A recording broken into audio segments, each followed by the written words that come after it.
that is in some ways one of the most beautiful expressions both of the ideal and the reality of absolute power is this one. Both in its size and this week and next week we're going to think a lot about scale when we see this building, which is not the biggest building in the city of Rome by any means. The great imperial bath complexes were a lot bigger by any measurement you care to use. And the imperial fora, which we'll go and look at next week. And that will also give the opportunity for us to compare the scale of those projects with what seems the increasingly tiny space of the Roman Forum, which when we were thinking about it in a 6th century BC context seems so incredibly big. This building is built between 70 and 80 BC. Think about that, right? This building of this size goes up in 10 years.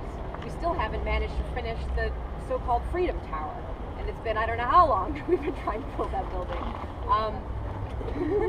It helps to have slaves, and obviously it helps to have a tyranny which acts as a pretty good motivator. If you look at your plan, which I've given you a plan, a section, and then in a minute we're going to need this plan, which is the plan of the substructures. I will point out to you, more or less, where you are. First of all, what shape is this building? Yes, it's an ellipse, it's an oval. It is not a circle. This is important to remember, largely because if we're going to talk, as we will right now, about how this building was actually built, ellipses, for all of you architects here, they're harder to build. They're mathematically more complicated shapes than a circle. There's a very interesting architect/archaeologist named Mark Wilson-Jones who's actually figured out how they laid this out using a system of chains gathered along an axis point in the center of the ellipse. Why an ellipse? Why not just build a circle? Hierarchy, status.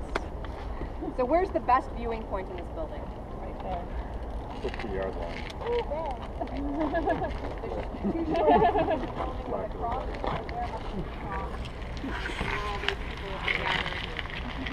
That's where the imperial boxes are, on the short axes of the building. So it is true that there's a hierarchy of access, which Romans always love, being in love with hierarchy themselves. It is also the case that an ellipse provides, this is the argument anyway, someone's going to tell me if I'm wrong, an ellipse actually provides a better view for more people than does a circle.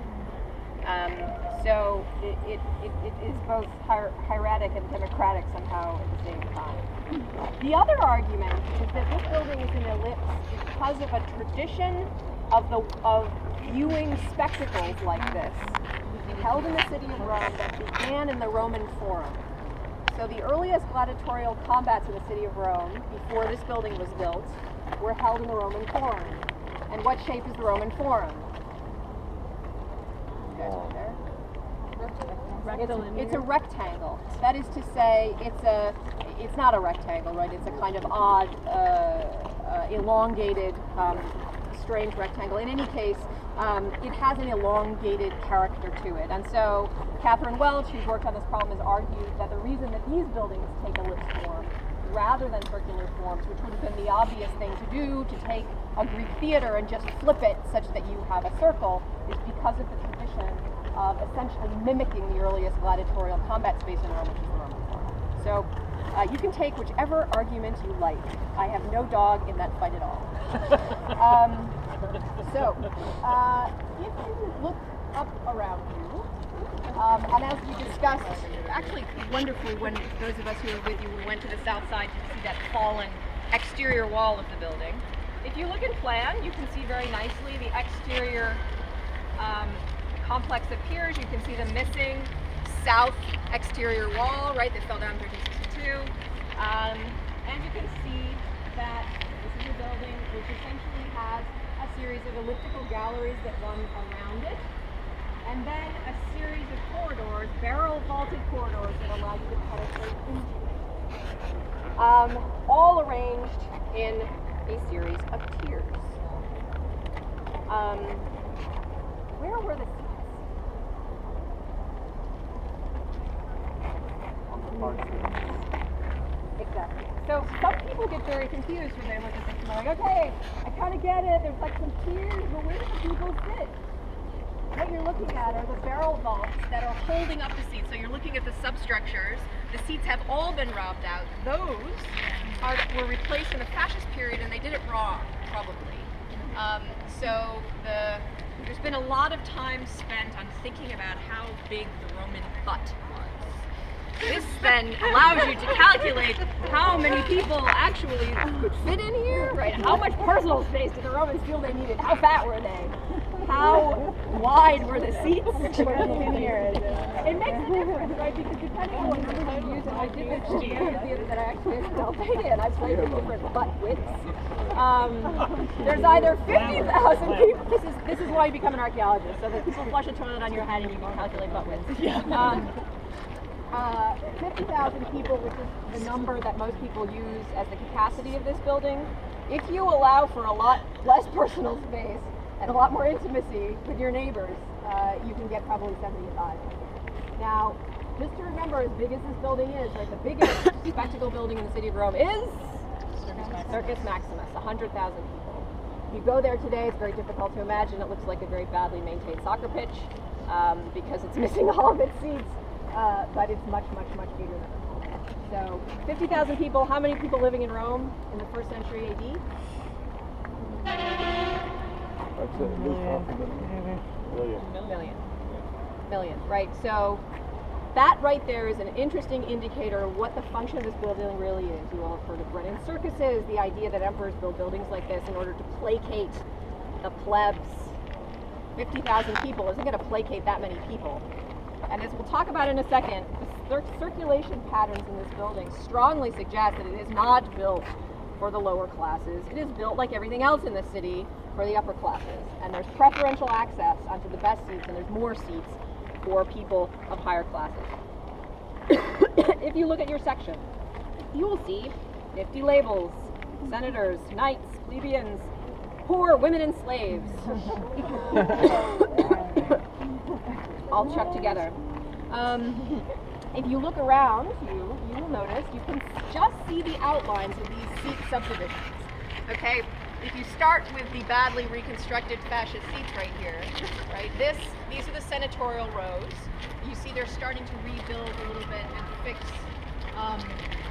the actual wall, right, which would have separated where the action is taking place from the first row of seats. Important, given that there's not only gladiators fighting down here, which are dangerous, but really dangerous are the lions and tigers and bears that are also fighting down here. And you need to keep them down here. So the senators have the best view. Is this the wall you're talking about? Just where that marble face? revetment, where they're fixing that? Yeah. Exactly. By the way, do you see those little niches?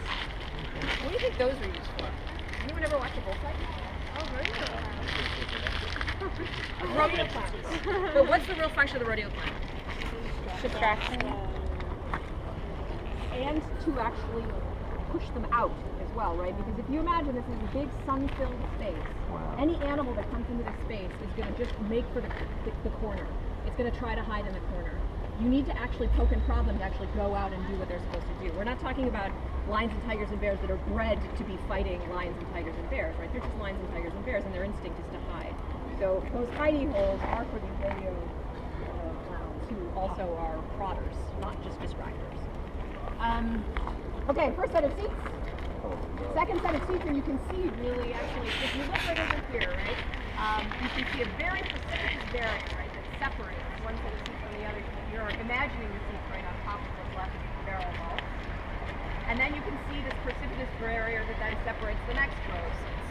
And actually, if you look at your section, you really get a sense of this.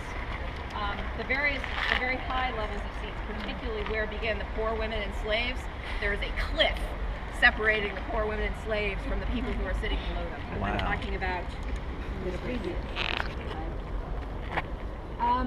Now, we need to take this diagram with a certain grain of salt.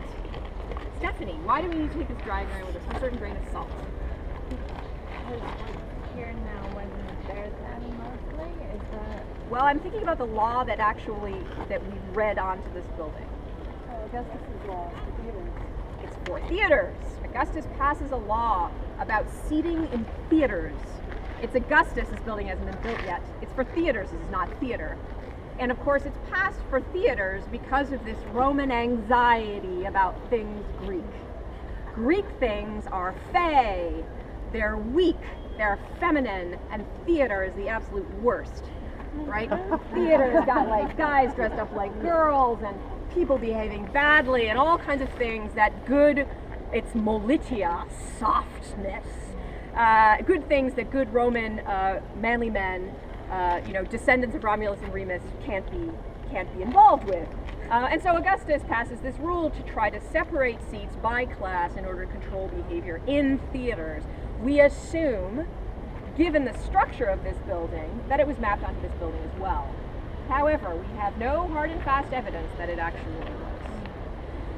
This is important, I think, because although there is notional divisions of class in this building, how they were actually acted out in real life is a really great question. And the real question that everyone ought to be asking is, what about these guys? What if you have a senatorial wife? Are you really going to sit up there with the slaves and all the... No. Right? No. She's going to sit down here and get blood splashed on her next to her senatorial husband. Right over there. So, to quote Pirates of the Caribbean, which I was just watching the other day, they're more like guidelines than actual rules. Sorry. The second best movie in the world after Gladiator, actually, which I highly recommend as a way of visualizing this building. If you see Gladiator, and there's a really wonderful scene where Russell Crowe comes out in the arena for the first time, and he looks up, and if you are carefully paying attention, you will see that he sees a color band up this building. He sees white in the front, and then ever increasingly darker, messier gray. Why is this?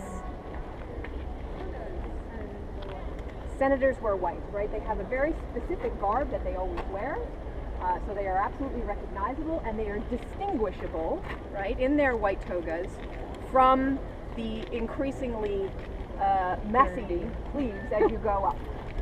And so you, the gladiator, and you, the spectator, would have looked around you and seen a map of Roman society, right? Think about this. As a building which is, to a certain extent, about social control, it enacts that social control and forces you to live social control with your physical body and your eyes through the way in which people are seated. Assuming, of course, they actually sat this way, which I think is, we always ought to question. Roman laws are not, they are guidelines. They're not actual rules. Any? Yeah. Yes. Where are the toilets? Like right now? No. But you got 50,000 people here. There's no latrine in this building. There's no latrine in this building. I'll tell you what there are, though, which is not what you're thinking about. This building is full of shrines. We have very bad evidence for these shrines for this building. They're all found in sort of scolia that's been reused in other places. But this is a religious place. And there are shrines all over the place for both spectators and for gladiators themselves. The goddess who is most worshipped in these buildings is Nemesis, fate, bloody fate. And so no bathrooms, but you can go make a sacrifice if you like, which probably doesn't help your problem, but anyway, there you go. Jim, I have a question about the sword. So this was built 10 years. I'm looking at the amount of brick that's here. How did they find the brick? Where did the wood come from? Where did the resources come from? Fantastic question. The real building that I could give you actual answers for to that question is the Baths of Caracalla, which are just out on the Via Appia. Janet Delane has done a magnificent study calculating how many actual bricks are in the Baths of Caracalla. It's an amazing study. She didn't actually go around and count them. And she figured out how many cords of wood, where that wood had to come from, where the brick manufacturers were, et cetera, et cetera, et cetera. I don't know the answers to that question for this building, I'm afraid. But you're absolutely right to think about this building as a massive exercise in the organization of resource. The brick manufacturers would have been outside the city in the suburban, probably up towards the Tiber Valley, which is where the good clay is. And they would have put into being brick manufacturers especially for this purpose. This is the other thing that's clear. right? They start whole factories for buildings because, as you said, right, they come in bricks. Do we Okay. have brick stamps for those factories in particular? Probably, I just don't know the answer to that. Yes.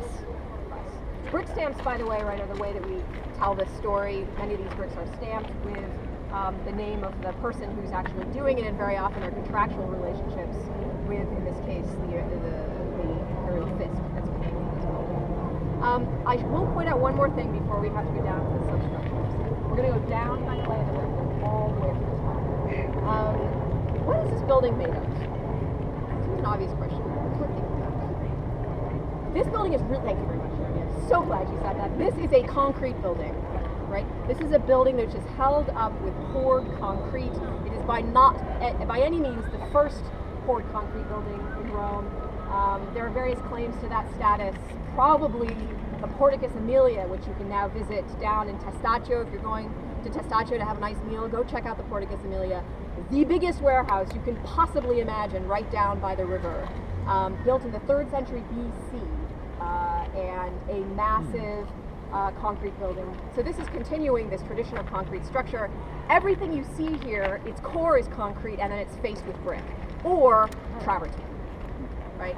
Now think about this. Travertine is a fantastic old styly material, right? Travertine is local. It says Roman, Roman, Roman. It is white and shiny and has a sort of vague resemblance to marble, which it isn't, absolutely not.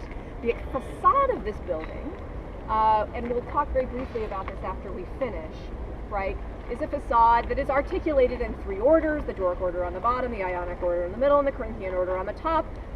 In this respect, it follows a nice precedence that's developed from Greek architecture. In other words, from the facade, this building tries to look old-fashioned.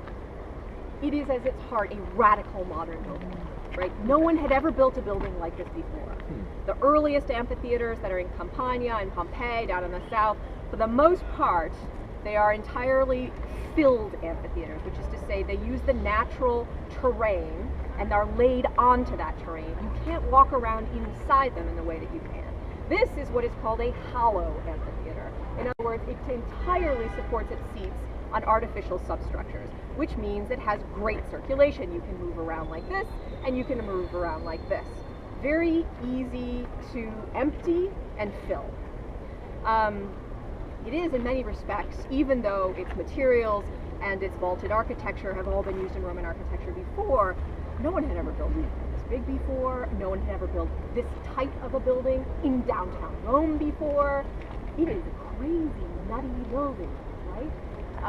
It is, you know, it should have been as controversial in some ways as you know, Richard Meyer's Ara Pacis building that we visited last week. It clothes itself in a kind of external facade of old styly respectability, which is so brilliant, right? Radical thing trying to look old. So there's, correct me if I'm wrong, but a tradition of Roman built wooden theaters, Yes. which is kind of distinctly Roman, whereas the amphitheaters are Greekish. Is this shape that it's sort of independently standing any reference at all to those kind of dismantleable wooden theaters that are really Roman? From what we know about those wooden theaters, the one, of course, the famous one is the one that was built by Pompey that had the 2 back-to-back theaters that then swung back together and formed an amphitheater that you could have theater, amphitheater, theater, amphitheater, but, right, that's a circle. Yeah. This form has no real precedence in the Greek world. It is a Roman invention, and hence this is why people have been so interested in finding its origins, where and why its origins. So in that respect, it's also very new. Okay, andiamo. We're going to go down.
and the fact that the arena floor was wooden, right? It was always wooden, and then it had sand on top of it, so that the performers, and there's a good reason to call them this, when it performed on a wooden floor covered with sand, this of course, here's the plan of the substructure.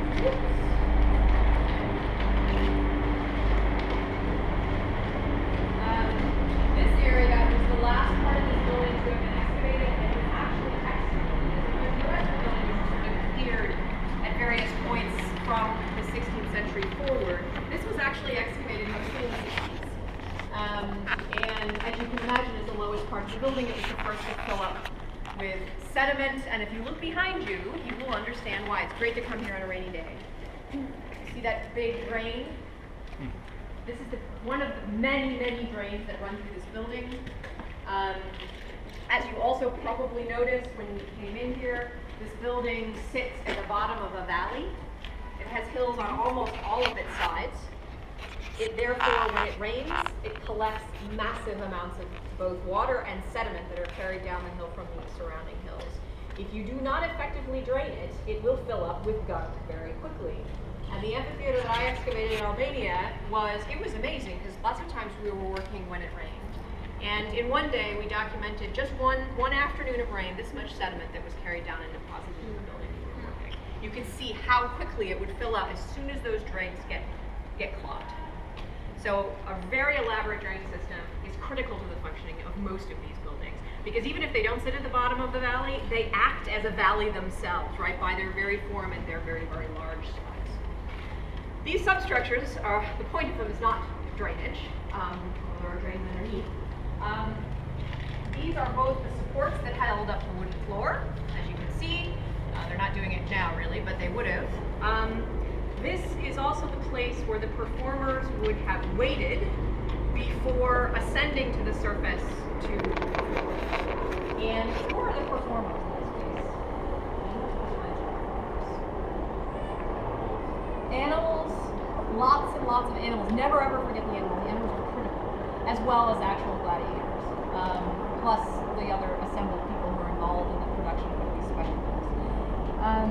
If you look out here, just along this long axis, you will almost certainly see, whether you're an archaeologist or not, you have chunks of wall that look like they're made of old travertine and chunks of brick, and then the brick all looks very different. There are 11 some odd phases down here. This is the building that has been messed with the most. Why is that? Why so many changes? It's nothing to do with structure, although they had to keep fiddling with it for structural reasons as well. Not so much, although actually this is very much a question of your Alan. This is the place that contained the various apparati used to bring performers to the surface. Elevators, ramps, combinations of elevators and ramps. And when you guys walked down that ramp, did you see those holes? Those are capstan bases where you could have cranked a series of interlocked pulleys, which would have then raised and lowered various machinery. This is the backstage of the theater. It's just underneath. Instead of a theater, it's in the back. And its reason it's got so many phases is that every person had to put every emperor, every dynasty, and you can imagine this, right? There's a kind of one-upmanship involved. The whole purpose of these games is to shock, to surprise, to produce something new. And one of the ways that you do that is to bring the performers to the surface in a way that is novel, that surprises people, like, whoa! And so if you've seen Gladiator, which if you haven't, you should run off immediately and go see, there's that wonderful scene where the tiger leaps out of the hole, right? You have no idea that's coming. That is absolutely true form, in the sense that these were performances in which you came expecting to see something new like that. Some crazy surprise, some extraordinary drama. And in many cases, these combats were staged as dramas. They had a narrative theme, they had a beginning, a middle, and an end. They were very often framed either in mythological or historical contexts. And the best contemporary parallel that I can think of Does anyone watch the WWF? I mean, if you watch the WWF, right, you know that there are characters and they have stories and they have like revenge scenarios and there's a whole drama that goes on around, you know, the Worldwide Wrestling Federation. Whatever you may think of what goes on in there, right, it's not just fighting, right, it's fighting in a kind of narrative context. This had narrative context too. This is where the story, the machinery that would have helped tell the story is told. Hence the millions of alterations in these substructures, right? The other thing I wanted to talk about here is the possible first use of this space, in which none of these things were here. Some of you may know there's a famous text which describes this seemingly, maybe this building being used for naval combats. That they actually put boats in here and they floated them around and they had an actual reenactment of naval battles. People have had a hard time trying to figure out how this building worked that way. The problem is not getting the water in. You can get the water in quite easily. The problem is how do you keep it in, right? It's a highly porous building. And so the theory is that in the very, very first year or two of the use of this building, none of these substructures were here. It was like a big bathtub.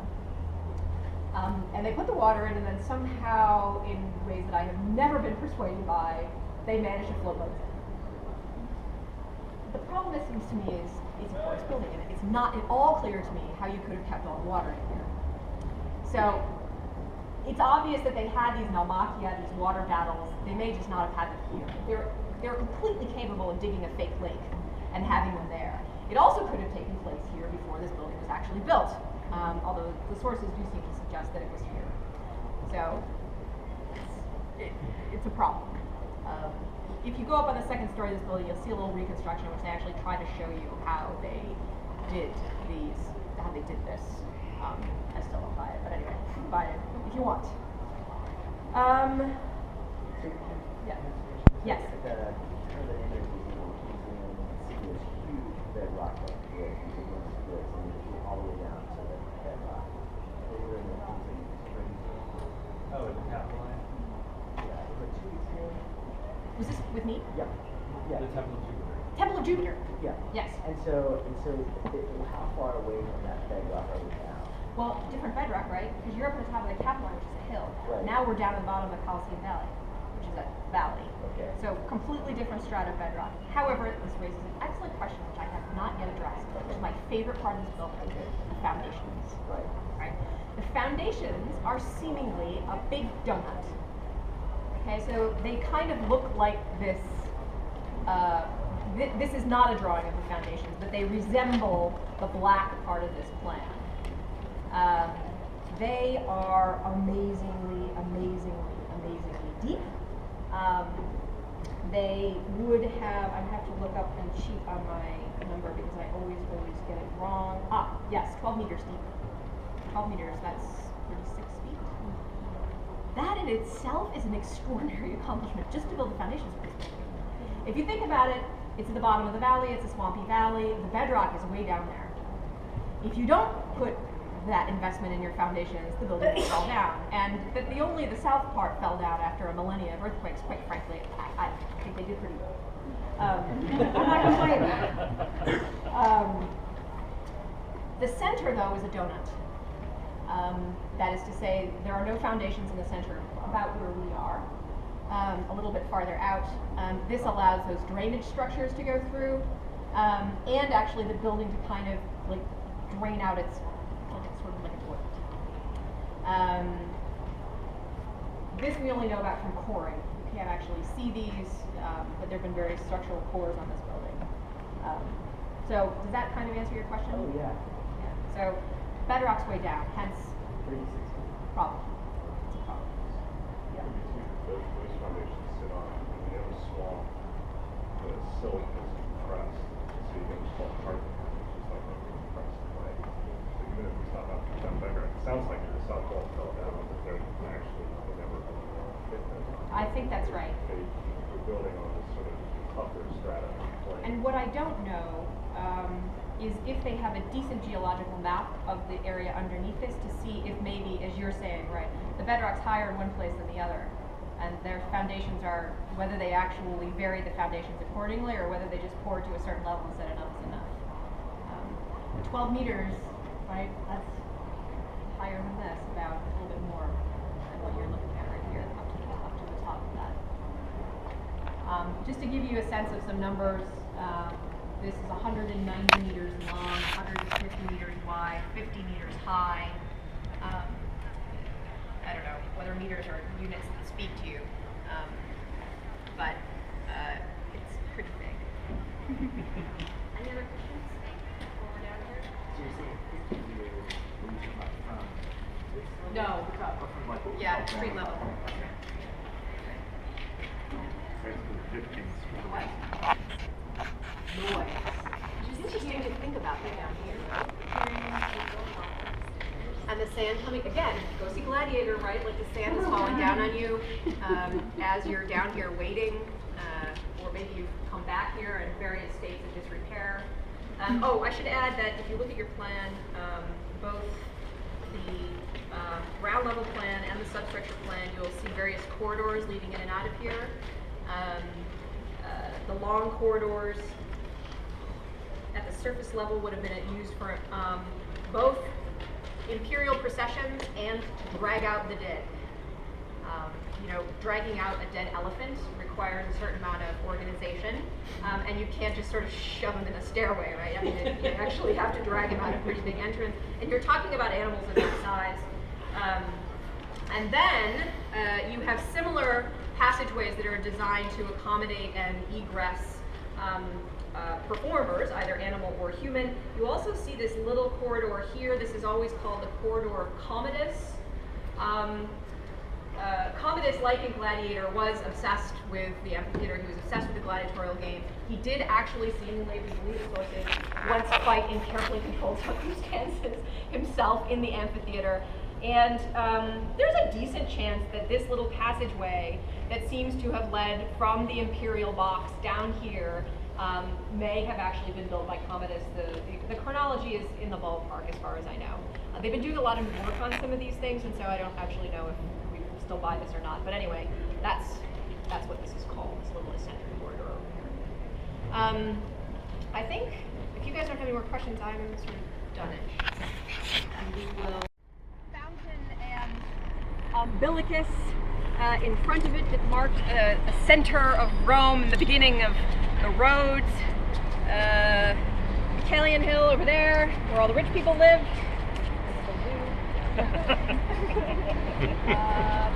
The Basilica of Maxentius in Constantine, a big brick building before, and in the back, obviously, you can see the Nicole Manuel monument. Anything else anyone wants to know what it is? Maybe I can tell you. Yeah, I want to know what those blocks are and why they're there. What is that all about? Okay, I'm going to get there. Oh, okay. Promise. First, though, we have to talk about where we are right here and why this building was built where it was. And this is a good place to talk about that. Killian Hill over there, Oppian Hill over there, Esquilline over there, in a valley. And that valley, just before this building was built, was part of an immense park/palace of Nero. The Emperor Nero, of course, damned for all of his amoral activity. So one of the reasons he was really damned is for this massive palace that he built in the center of Rome. Took up some huge percentage of downtown Rome.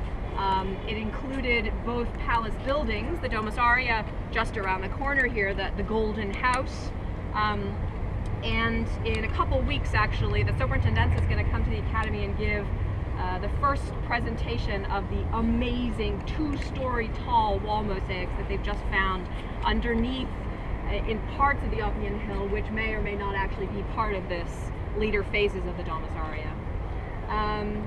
And this was seen by Nero's successors seemingly as the ultimate self-indulgence and indication of both a corrupt mind and a corrupt rule, that he would spend so much money and transform so much urban space for personal private use. There's a newer book by Ted Champlin who argues that actually most of this Domus Aurea was actually open to the public, that it was a kind of great central park in the middle of Rome, that there was nothing closing off, particularly where we are right now, at the bottom of this valley, to the public, and therefore it was actually a public works project, which was then reframed by Nero's successors in an effort to damn him. In any case, where we are right now is the lowest point of what's now called the Colosseum Valley, and it was a lake. Nero drained it and made a great, dammed it and made a great fake lake in the center of his great private public park complex. Next to this lake was an immense colossal statue of Nero himself, shown as a god, and it is the Colossus of Nero from which this building gets its name. After Nero died and his successors went about damning his memory, one of the things that they did was to, of course, tear down his buildings and then replace them with other buildings of their own design, which are designed to be diametric opposites in character and orientation than the project of Nero himself. This is a great building dedicated to the public and for public use, is meant then and framed as the anti-Neronian project, right? So we've replaced Nero's nasty private park with a great public building for public entertainment, paid for at public expense. The Colossus, and this is the important thing about damnatio memoriae. If you're going to damn someone's memory, don't do it so thoroughly that you don't remember them. Because otherwise your project and its whole raison d'etre, which is in response to somebody else being naughty, is forgotten. So they leave the Colossus, they just move it slightly. And for a very long time, it was right over there. Hence, that's why this building is called the Colosseum, because Nero's Colossus was, for a very, very long time, right here next to this building. It was a way of saying, remember that bad guy who spent all this money on all his private whims? And remember how wonderful Vespasian and Titus were, who came and built this fantastic building in replacement of that, right? That's the both damnatio memoriae and then the perpetuation at the same time of memories. Very, very clever. So that's why this building is here. And of course, it's also wonderfully prime real estate because the Via Sacra comes right here and dumps right out into this space. By the way, this is one of the only Colosseums which is built right in downtown city. Most amphitheaters are built at the edges of cities. Why would this be? There's two real reasons. Space and crowd control. Space because if you already have an extant city, right, and the advent of the amphitheater usually comes later in the history of a city, even if it's a new Roman foundation. And so there's not a lot of empty space. In this case, it was empty space because it was a park. But the other is crowd control. You have 50,000 people going in and out of this building. You've got to figure out, it is not a good idea to do this right in downtown Rome, right? Which is why modern sports stadiums are almost always located at the edges of cities. If you live in Philadelphia, you're used to the fact that there's constantly riots and fights and all kinds of things going on around the sports stadiums. In fact, Philadelphia even has its own courtroom and jail in one of its stadia. So badly behaved for the Philadelphia fans. And locating it in the ass end of nowhere is actually very wise. They didn't do that here because of the incredibly important ideological work that this building is doing, right, in relation to Europe. But let's go over here, if you don't mind not looking at the view for a second, and talk about circulation patterns and getting people in and out of this building.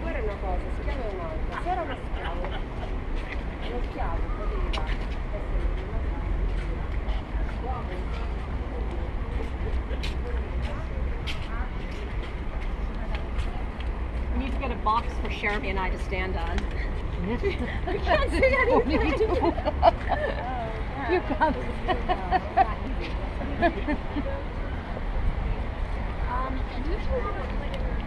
No, there's a fence right there. Okay, so I know, it's like I was talking about how this building is represents real novelty because it's not the first, but it's one of the first. It's by far the largest hollow amphitheater, that is to say amphitheater built on substructures, and therefore, I'm sure, holding up this plan, which you guys can look at on your own if you want, you don't have to look at me. When we were all outside, I hope you noticed, although it's hard with the grime covering the building, that over each of these external arches on the ground floor, there is a Roman numeral. Did you notice this? If you didn't, when we go out, you can notice. This building is devised to get you to your seat as efficiently as possible. It is fantastic from that perspective. It is just like a modern sports arena. And in fact, it invented the whole, in many ways, this very sophisticated spatial articulation that allows for maximum movement and efficacy and movement of people. So you would have had a test set out. You would have had a ticket with a number on it, seemingly, although we don't have any of these. This is what we assume. And that would have pointed you to certain one of these arches. And if you go into one of these arches, and if you look at your plan, you can imagine that if I go into this arch right here, for instance, you see, I immediately counter a set of stairs. That set of stairs, I can tell because that set of stairs takes place quite on the exterior of the monument, is going to take me up, up, up, up, up, up, up to the very top level of seats. If, on the other hand, I have a ticket that allows me going in this entrance, I get way into the building before I go up a set of stairs, and that actually shoots me out closer to the bottom level of seating. So that your test set, the combination of your test set and the number on the arch would have led you most efficiently to get you to where your level of seating was, both in vertical space and horizontal space. This is super clever. The real problem, of course, though, is not when people are going to sit down, but when people are going to leave, because everyone wants to leave at once. Now you have a complete nightmare. And so this is a building which is really designed to manage that efficiently. If you look down over here, you can still see places where people are coming out from a set of stairs, or you can see a set of stairs literally vomiting people out onto the seats, and the term is vomitorium in Latin. These are the exit points, egress points into which you would get onto your seat. If you look and figure out where all the vomitoria in the Colosseum are, and which sets of seats get how many vomitoria, what you'll find is that the best seats, shocker, are best served, and the worst seats up here are worst served. So it's easiest. There are more vomitoria giving on to the senatorial seats, slightly fewer giving on to those of the equestrian class, and very few that actually go all the way up to the tippity top where we are, which is where the poor, the women, and the slaves are sitting. So that the very circulation patterns of the building actually reflect the social priorities, which are tilted not towards the people up here, right? Not towards the plebeians, really tilted towards the elite. That is the senatorial and equestrian elite. If you actually add up the number of seats in each set of structures, you will find the predominant number of them go to the senators and the equestrians, and far fewer than you would think actually go to the plebeians and the women slaves, etc. So this is a building for elites, right? So that whole bread and circus thing, not so much. Yes, this. Okay, so we are not yet quite at the highest level of seats. They're one level up. They would have been in wood, attached to the exterior of the building. The messy stone facade is just the ugly back face of the travertine of the nice front facade. And do you see these brackets? 3 little travertine brackets with looks like a wooden chimney or a brick chimney on top of them. That's where those ropes are from, that are controlling the awning. So you can already feel up here, right? There's so much more wind, even on a non-windy day, than there is down at the bottom. This is super windy up here, and from all accounts, the wooden seating creaked and moved and swayed, and it was slightly terrifying, actually, to be sat. Yes, a different kind of vomitorium. It's quite terrifying to be sat way up there on the top. The view, however, of course, is splendid. So, I don't know, you take your chances. So this leads us to the question of why in the world the Romans, this is obviously not the only building, hundreds of them, and they are mostly located in the Western Empire. You don't find them much farther east than, say, the Adriatic coast. You don't find them, as a general rule, you almost never find them in Eastern Europe. There's a couple of exceptions, but for the most part, they are Western. Hundreds of them. And in many cases, the first thing that the Romans did when they founded a city is they stuck it here. Why did they do that? Why were they so attached to this particular set of infrastructure, which involves people fighting to the death, as well as humans fighting animals animals fighting animals. There's a whole range of activities that go on, but the man-to-man combat is really at the heart of it. There's a whole lot of theories about this. What did it mean? Why did they invest so much energy in this? And what were the maybe hidden social priorities that are at work here? Last year, Barry Strauss was here as a resident, and I don't know, Barry Strauss, many of you probably don't know, is actually a very well-known military historian. He works on the history of the Roman, particularly the Roman military, and has just written a book about Spartacus, who was, of course, a gladiator who led a actually fairly successful slave revolt against Rome.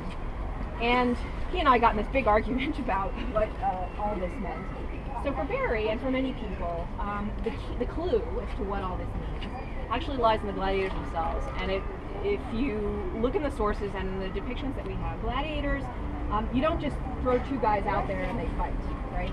They wear very particular costumes, and they have very particular armor, and they have particular names that are attached to the types of armor that they have.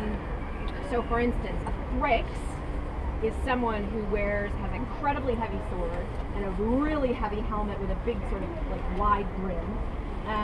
He has a small stout shield that he carries. And he's always paired against someone else whose armor is in some ways opposite to his. Big shield, long light sword. So that someone else's strengths and weaknesses are paired one against the other. But the real clue is in the name Thrix. He's a Thracian. And Spartacus was interested in Thracian as well. In other words, the types of armor seem to reflect the fighting or a Roman imagination of the sort of fighting machinery of peoples from the edges of the empire, particularly conquered peoples, right? The Thracians are from what's now modern-day Eastern Greece, Macedonia, etc., and even farther east, Bulgaria. And they were particularly fearsome fighters. Romans were really excited when they kicked their butt. And now these people, not the people themselves, what they're doing is they're taking criminal classes, slaves, etc., dressing them up like they are these people from Bulgaria. And the same is true of many, but not all, of the other gladiatorial classes. So if you read this as being the really critical issue, then what this whole building is about military conquest. And that it is a reenactment between two people or four people, or sometimes there are hundreds of these guys fighting. They are a reenactment of Roman military conquest. And because everyone is sat in their social order and everyone is clapping away, it is a reification. It is affirmation of the rightness of that military conquest. Right? We kicked these people's butts, and it was a good thing, and it was a right thing. And look, all of Roman society, carefully ordered, is here observing this and lending its approbation to this. So that's one interpretation. The other interpretation is that this is really about drama. That this is actually a theater. It is a theater of death, but it is a theater, and that the apparatus that you saw down at the bottom, all these tricks, the fact that there's a constant sense of one-upmanship, which of course is tied to the display of your power as an emperor, because it's the emperor, because we're in Rome, who is always putting these games on, right? Nobody else. It's really just the emperor. That it is theater put on, and therefore the control ultimately of reality. That what you're staging here, right? If you can bring, if you remember from Gladiator, the Battle of Carthage, right, forward in time to Rome, right? You have conquered reality. You are bringing a new reality and representing it here. And it's the control of that reality which is the ultimate control. And of course it helps that reality involves life and death to the winners and the losers. So that's another set of interpretations.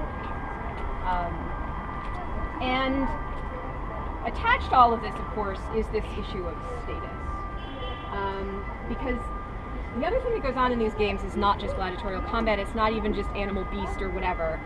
The other component of a game's day, because these would go on all day, is the execution of criminals. So you probably would have had beast fights in the morning, from what we can tell, and then at midday, when the least number of people are here, which is interesting, right? It's hot, everyone goes home for lunch, just like today.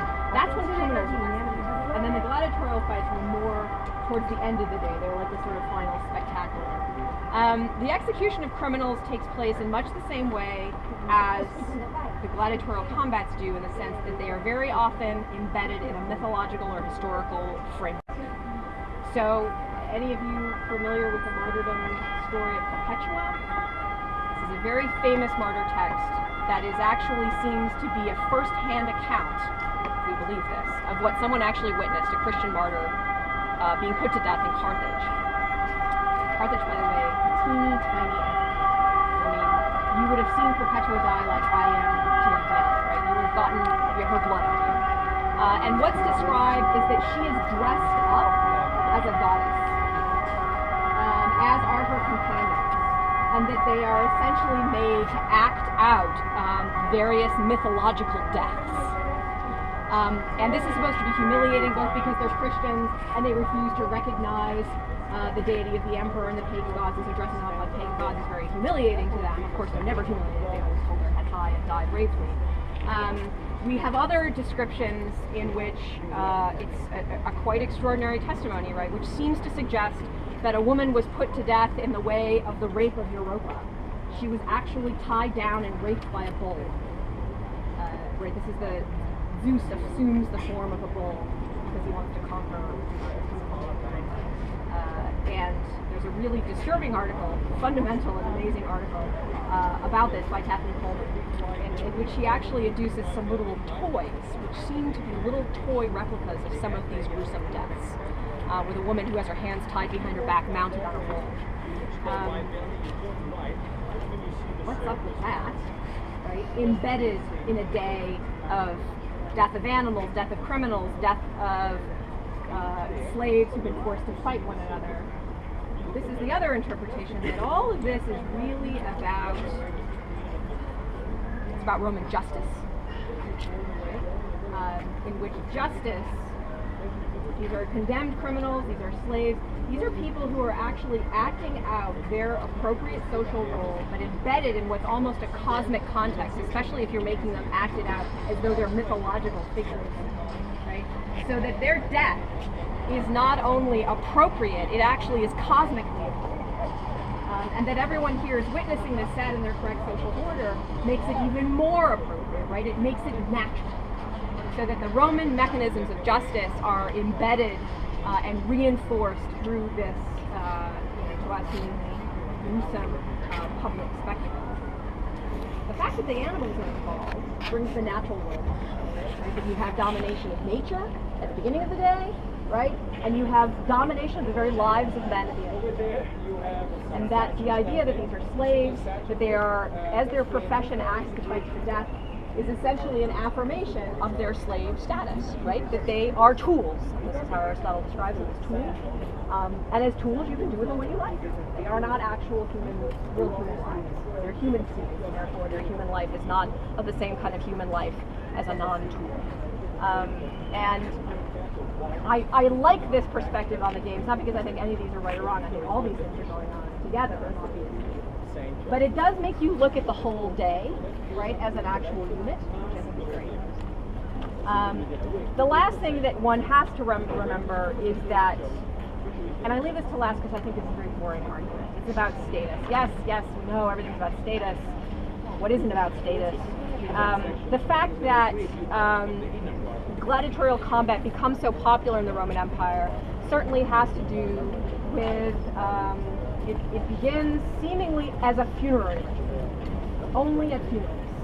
It seems to be tied to possibly Etruscan or Southern Campanian ideas about the placation of the soul of the dead.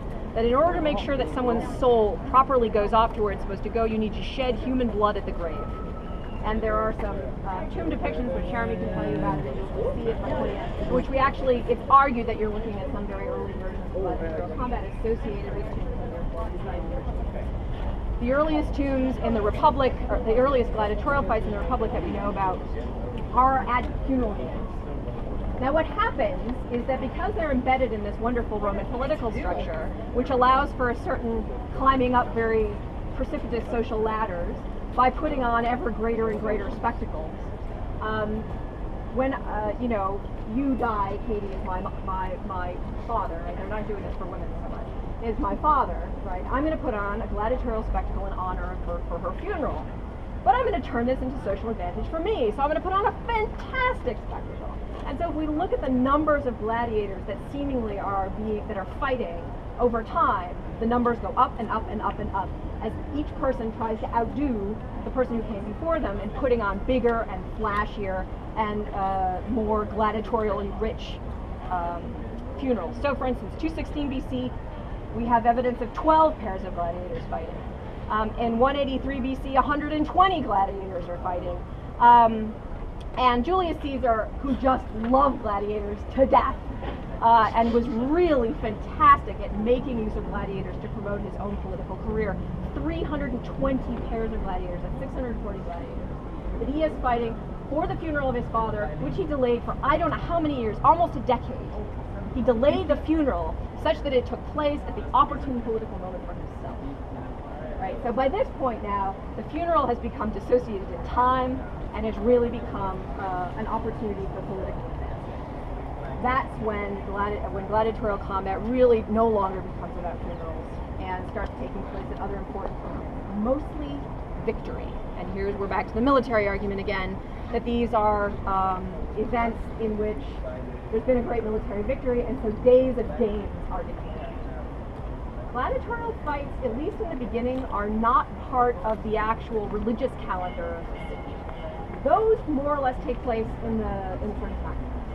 Increasingly, as gladiatorial combat becomes really popular, those get inserted into those festivals as well. But originally, it was extraordinary events, a victory, some sort of celebration, the birthday of the emperor, et cetera, in which you had gladiatorial combat. So keeping your pecker up, as the English would say, is extremely important, at least in terms of how the games come to saturate Roman life. The last thing I said does anyone have any questions? Comments? Well, it doesn't seem like the two schools are necessarily mutually exclusive, which No. I think is what you were hinting at. And if you think of the triumphal processions that would have taken place too, and you think of all the triumphal arches, there's elements of both performance Absolutely. and military victory as Right. well. So, And of course, many times those ended with captives who actually were forced to fight in the arena, Mhm. so that they become tied to one another. Yep, absolutely right. Anything else? Anyway, you can sort of decide what you think, and I think it really is different sort of emphases, which you think is really being emphasized more. The last thing I wanted to talk about was the space as a Christian space. I mentioned the martyrdom of Perpetua. It is one of the very, very, very few martyr stories that we have that says that a martyr was executed in an amphitheater. We always imagine this place and all places like it as a place where Christians died. And of course, this building is now covered in crosses. It is part of the Good Friday celebrations that Pope would come here. It's part of the Good Friday procession through Rome to commemorate the martyrs, whose martyrdom, of course, is an imitation of the death of Christ, which took place on Good Friday. So the question is, did any Christians die in this building? The answer is, we don't know of one. We have lots and lots and lots of Christian martyr stories from Rome. They're called, the earliest collection we have is called the Gesta Martyrum. It's a mess as a source document. No one knows who wrote it, no one knows when it was written, and it's very weird as a set of martyr stories. You'd think that Rome would have sort of had its act together as far as martyrs are concerned. They didn't. They seem to be late 5th, 6th century AD. And they describe the gruesome deaths of lots and lots of martyrs. They never once mention this building, not in them. There are dozens and dozens of stories. In fact, this is something that I've been working on, they really don't talk about where martyrs are put to death at all.